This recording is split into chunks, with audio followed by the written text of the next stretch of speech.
I'd like to welcome you all here tonight. It's a pleasure to see all of you. Thank you for giving your Sunday night to serve your community through the Salvation Army. The Salvation Army has many things happening in Alameda County to serve those in need. In addition to the core programs, we have the Booth Child Development Center and the Oakland Garden Street Family Emergency Shelter at the Garden Street location.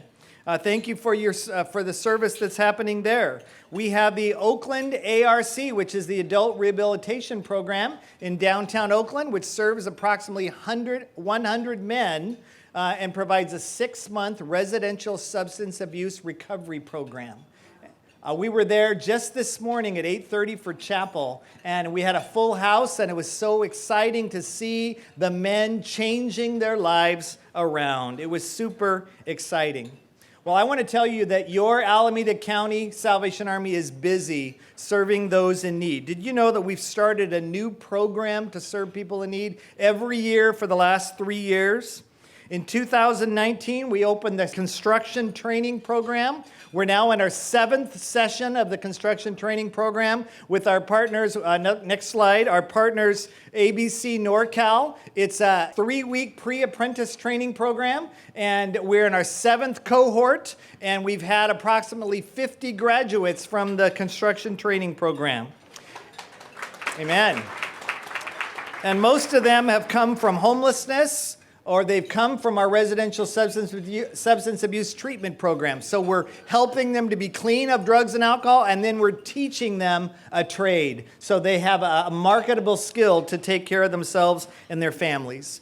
In 2020, we launched our Certified Nurses Assistant Training Program, and that program now in its 5th session is teaching individuals to become certified nurse assistants. After our 5-week classes of soft skills and job preparation and job readiness, then our partner is Quest Nursing Academy in downtown Oakland, and they teach them nursing skills. And we're happy to announce that in all of our classes from construction training and nurses training, we're 92% of our graduates have been hired in the construction or the nursing industries. We are making a difference with those in need in Alameda County. In 2021, last year, and it's still getting going, is the mobile outreach team. It started as a mobile meals program delivering lunches, sack lunches to the homeless that are living in encampments and tiny home communities. It started because when COVID hit, we forgot to tell the cooks, and the daycare center closed for a couple months. And so we had, one day we had 60 extra meals prepared for the kids. And so the driver said, well, what should we do with those meals? And I said, take them down to the homeless. And he did. He literally went to the encampments and served those lunches. And they were so excited to have them, we began to do it every day, Monday through Friday. It grew from about 50 lunches all the way to about 500 lunches a day. And I'm happy to announce that over the last 2 years, we've served more than 140,000 homeless lunches. And now our team is transitioning from a mobile outreach team just to hand out a lunch, but we're helping people to find the way out through case management, through developing a relationship with them to help them to find a program or to find a shelter or to find housing, find their way out of their homelessness. And that's what the Salvation Army is all about. We have plans for the future. In 2022, we're planning to launch the Culinary Training Academy at Garden Street to teach new chefs how to cook. Amen? And they can learn how to cook while we're serving the homeless. Amen? It all works together.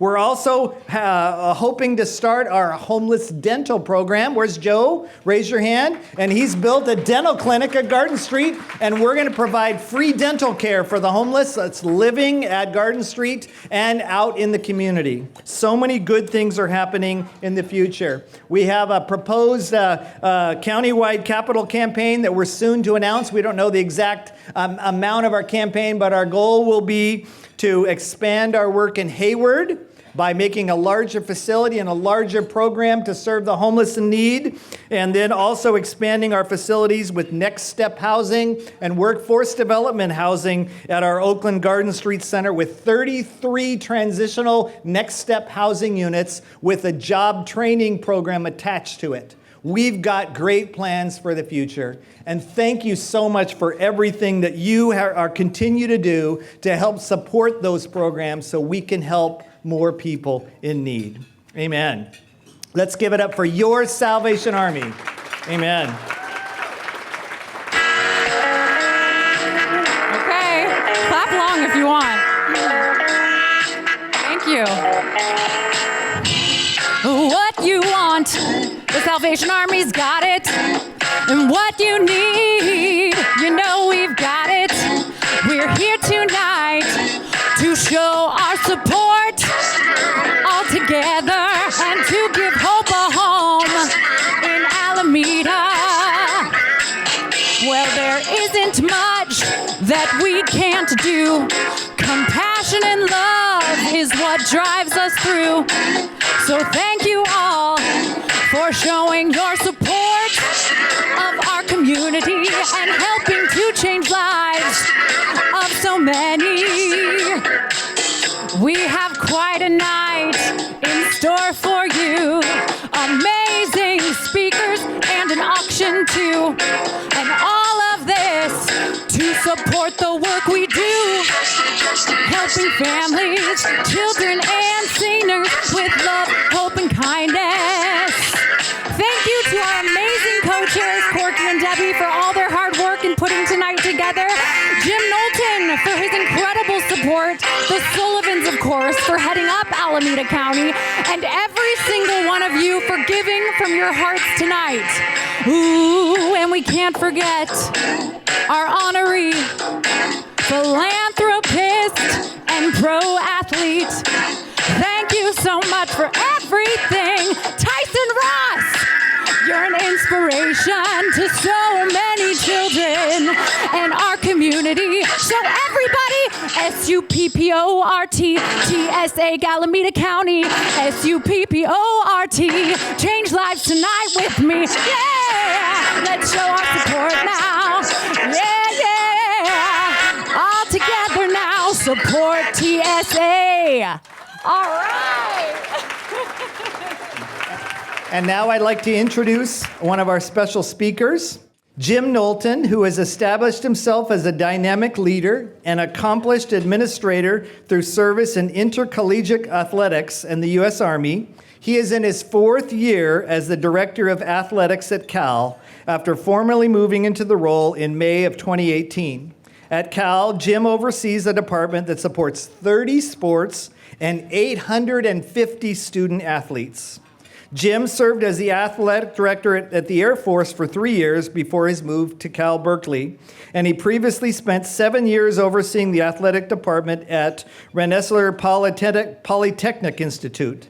He is a graduate of the U.S. Military Academy and holds a master's degree in civil engineering from Cornell University. During his military service, he rose to the rank of colonel and served for 26 years in the Army Corps of Engineers. Jim, thank you for coming tonight and for sharing about the Cal Athletic Program. God bless you. Let's welcome Jim Knowlton.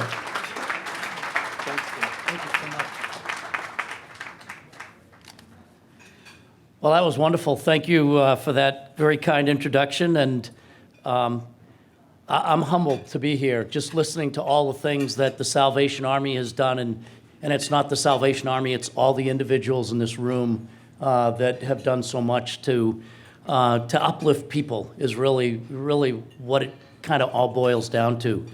And I was really excited. I had planned to start my speech today with a song. And then Rick Kronk said, "Don't do it, Jim. I've heard you sing. It's lousy." So I'll save you the pain. I think, Ellen, you did it right, and we don't want to ruin that tonight. I just wanted to say a few things. And first of all, welcome to California Memorial Stadium. How many people have seen a football game in the renovated California Memorial Stadium? All right, go Bears, good. If you haven't, what you see, the view, and then on the other side, a football team that certainly represents the entire state of California. It's a wonderful place to watch a game, and so this is my shameless plug, right? My advertisement. Come to a game, support our young men, and support our university. It is a special event when you catch a game here. So please come out. We'd love to have you and host you. We have tickets at the silent auction. Okay, so there's some tickets in the silent auction. That's the other plug. I just wanted to say, so today, as the athletic director with 30 sports, and, we have 930 athletes total this year because of COVID, student athletes got an extra year of eligibility. So we're supporting 930 student athletes that kept going through this pandemic. While the school was shut down and was virtual, we couldn't figure out a way to tape ankles virtually. And so we're here, and our student athletes were here and competing. And, for the first time in our history, we had all sports competing during the spring because we canceled fall sports and moved them all. And it was a little bit hectic, but our student athletes were so grateful for the support and to be able to represent their teams. And, when I think of our student athletes, and we're gonna see a great video on our special awardee tonight, but our student athletes are growing both on the fields and in the pools and on the courts, also off the courts. And a key part of the development of student athletes is to give back. And so one of the prongs of our Cameron Institute is being able to give back. And I think if you help them understand how important that is while they're in college, it lasts a lifetime. They see the joy, not only that they feel, but the joy that they give as they support others and uplift others. And so we have really pushed that as a key part of what a student-athlete experience should be. And I think it truly makes a difference in their lives and the lives of others. And hopefully that lasts for a very, very long time. I just thought I'd share that, our student-athletes many times go pro in their sport. And, Tyson's a great example of that. Many of them become Olympians, and during the Tokyo Olympics, we had 58 Cal either athletes or coaches in the Olympics. So you can imagine the number of medals we won is probably more than almost all, but I think 7 or 8 countries, right? The number of medals that the Pac-12 and Cal, was a large part of that. And so they also go and become Olympians, and then most of them go pro in something other than sports. And then when you have someone special like Tyson, they do multiple. They're a pro, but they also go pro in something other than sports. And in his case, giving back to the community has been a key part of what he's been able to do. And, as I thought about him, and we'll see the video, but, he was a pro athlete, but he's a community supporter. He's an ambassador. He's an assistant coach for us, a volunteer assistant coach for our baseball team. So you can imagine how big our kids' eyes get when they see him coming on the field for practice and his support. And he's back here because he was so good, he turned pro early, but he's back here now getting his degree and finishing his degree. And that is what I am really, truly proud of, Tyson, that you're back here getting your degree. And so when I think of the definition of selfless service, I think of the group in here. I think of our nominee, Tyson Ross, and I think that service is really helping our communities uplift people who are not as fortunate, as lucky, and just need a break. And as we just saw with the Salvation Army, when you get a chance to either learn construction or you get a chance to learn some culinary skills, it's teaching people to fish versus feeding them. And I think that's what changes people's lives. And so we're grateful to host you here tonight. We're so happy. I've already had someone say, wouldn't it be great if we did this every year here? And I said, I guess, yeah. But we're thankful for all this group does. We're so grateful for the Salvation Army and the support that it gets from both the community and the support that it gives the community.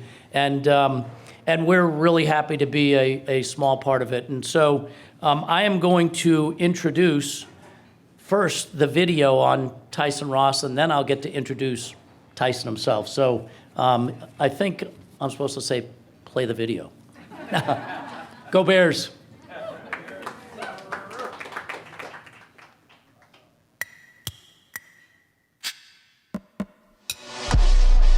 What we doing? I like to move it. Jumped off the porch, now I'm just cool. I had to change my mood in life. When I woke up, it's not just you. I like to move it.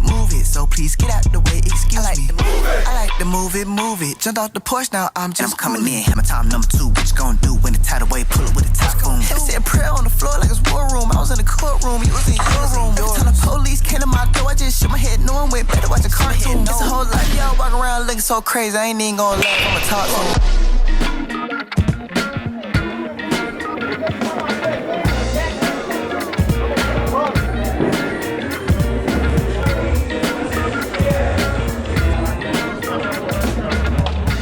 This is the Loyal to My Soil baseball camp. We've got players from all over the Bay Area. We've got a bunch of current and former pro baseball players out here leading the instruction, sharing our knowledge of baseball and love of the game with the next generation. We had coaches in the area nominate players, we sent out invites. It's basically just trying to help give these kids access to resources that they don't typically have and put them in front of some really good coaches. Tyson reached out to us around trying to mobilize the community to get coaches trained to build the capacity of community-based baseball programs to offer sports to kids that are in under-resourced communities here in Oakland.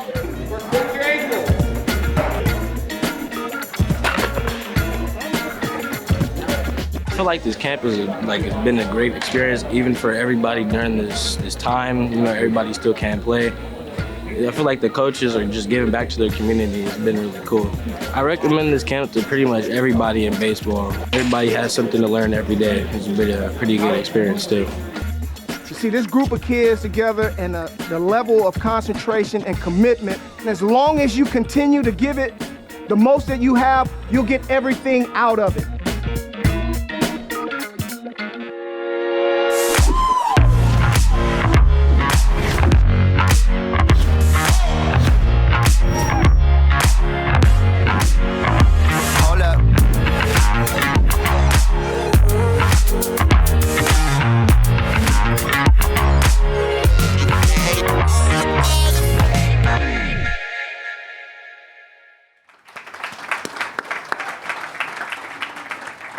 So it is my honor to welcome to the stage Tyson Ross so we can celebrate all you do as an incredible ambassador for your family, your university, and of course yourself. Go Bears.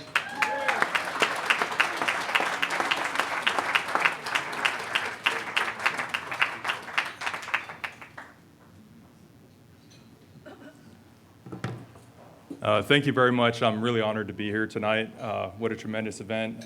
Everyone that's worked really hard to put this on, this is beautiful. Everyone's looking their best. I got to admit, I was pretty nervous this week, knowing this event was coming up. COVID's been a long 2 years for me, and I was going through the closet, and I probably tried on about 10 pairs of pants before I found some that fit. So luckily, I got some on. We're good. We made it. Oh, thank you. Yeah, I'm a little taller than Jim and everybody else, too. So as I reflect back on things, the Loyal to My Soil program, it's pretty interesting because it was born during the pandemic, and it was actually an idea that came to me out of the extreme isolation that we faced during the early days of shelter in place. And, it was really just about finding a way to bring the community together and give back. And that's what it's all about is community for me. Growing up, I grew up in Oakland. Played baseball. Baseball's been a big part of my life. I played East 14th and 66th, right down the street from the Oakland Coliseum. And, the community really came together to give us kids a safe environment to have fun playing the game of baseball, grow up. There's plenty of life lessons that we've learned, relationships that we've made. I've been fortunate enough to travel the world to play this game and meet plenty of amazing people. And this is just a program that I've created to try and give back.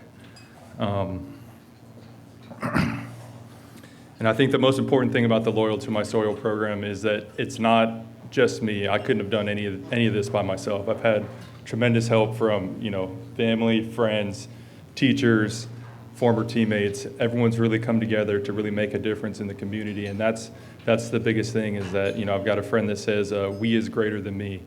Together we have the collective power to make an impact in our community and really change the lives of so many. And I think, sometimes it seems hard to think like, what can I do as an individual? But, me, my friend, my family, everyone in this room, we can make a big change in society if we really work hard together.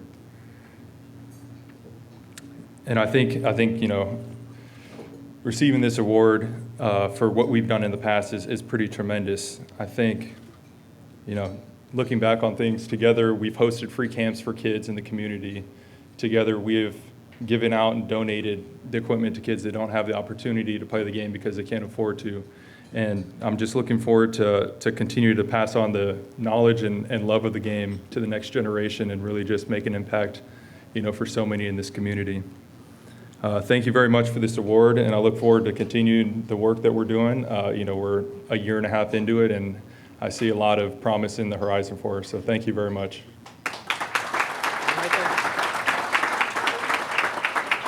Tyson, on behalf of the Salvation Army, we're in the same business, aren't we? Helping those in need. And so thank you for helping kids in Oakland be successful. And thank you for loving on your community. And because of your work with Loyal to My Soul, we want to present you this Star Volunteer Award from the Salvation Army. God bless you. Thank you very much. I appreciate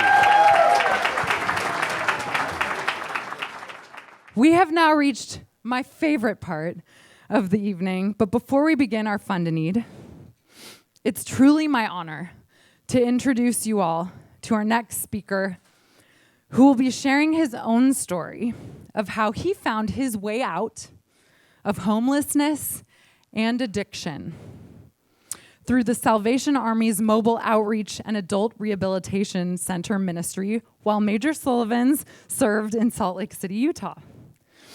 He and his wife, Lieutenant Kati, are now the core officers for the Salvation Army in Elkhart.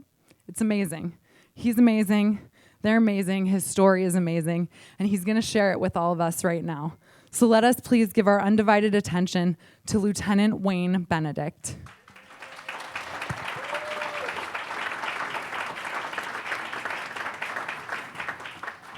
Thank you. Thank you. Nobody's coming up to raise the mic for me. I'm a little offended. I want to say thank you for inviting me and giving me a chance to speak. It's truly an honor to be here. And I just want to tell you real quick about a lifestyle that I started when I was 13 years old. I got high and drunk for the first time at 13, and that pattern continued for a lot of years. Abuse, alcoholism, and different things ran rapid in my family, and it was just a way of life. I knew from a young age that this is the way I was going to live, and this is the way I was going to die. I've just seen it, and that's all I ever knew. So I had come to the fact that I was just going to die this way. Through my addiction, I'd been shot in the head. I'd been stabbed. I'd been in numerous vehicle accidents, locked up numerous amount of times. So I was just ready to go, and I would use and I would drink as much as I possibly could to numb myself, numb my emotions, and the pain that I felt on the inside. I was in Salt Lake City, Utah, and I was in the middle of a park. I had just moved up there after being shot, leaving the area that I was in, and I was going to Salt Lake City to get away from some of the lifestyle I had at home. Well, unfortunately, wherever you go in addiction, you take yourself with you. So that state didn't work well for me either. So I'm in the middle of the park, and I was doing all the glamorous stuff that alcoholics and addicts do. I was in the middle of a bathroom, stinky bathroom, and I was getting high, and I was afraid to walk out of the bathroom because I was so intoxicated. But I found the nerve to walk out of the bathroom, and I walked out, and I'm in the middle of the park, and there's addicts everywhere.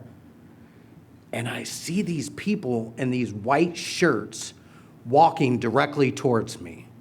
And I was kind of freaked out, to be honest with you, because I couldn't tell if they were airline pilots or if they were rent-a-cops or some kind of police, but they walked directly to me, and the guy put his hand on my shoulders, and he said, you know what? There's a God that loves you, and there's another way of life. And my name is so-and-so, and I'm from the Salvation Army ARP program, and I want to invite you to come in.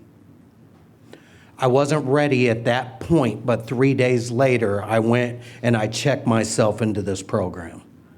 It was the first time that I'd ever said, you know what, I'm tired of living this way. And somebody reached out to me through street ministry and told me that there's a different way to live. When I went into this program, I was broken, I was lost, I was on a suicide mission, and these people loved me, and they showed me trust, and they did not judge me. They truly helped without discrimination. It's so easy to turn our backs on people that we think will never change. But the Salvation Army did opposite. They said, you know what? There is a God that loves you and you can change. I entered the work therapy program through the ARP program. I was 34, 35 at that time and had never held a job for over a year. I worked 6 months through that program and never missed a day of work therapy, never missed an hour of work therapy time. It taught me how to be responsible. It taught me how to be dependable. Eventually, that program shut down, and it crushed me. Because I was a resident manager for the program, it crushed me because the finances were not there. I eventually moved back home, started using again, and immediately entered another ARC program in Davenport, Iowa. I knew where I needed to go. The seed was planted. I was ready. I got to do something different. Went through another 6-month program, became a soldier, got enrolled. That's where I met my beautiful wife. I graduated that program. I became a warehouse manager in the facility. My wife was a store manager. We met, and I found out I was going to be a father again. Not from my wife, unfortunately. But at 37 years old, I was going to be a father again. And a man in the Salvation Army told me, you know what? You got to either stand up and fight, or you're always going to use this as an excuse to drink and get high. And I fought like I never fought before. I grew in my relationship with God. I had got my high school diploma. I knew I was called to be an officer from the moment I graduated the Salt Lake City, Utah program. I got full custody of my son when he was 3 months old. I've been with my wife now for almost 10 years.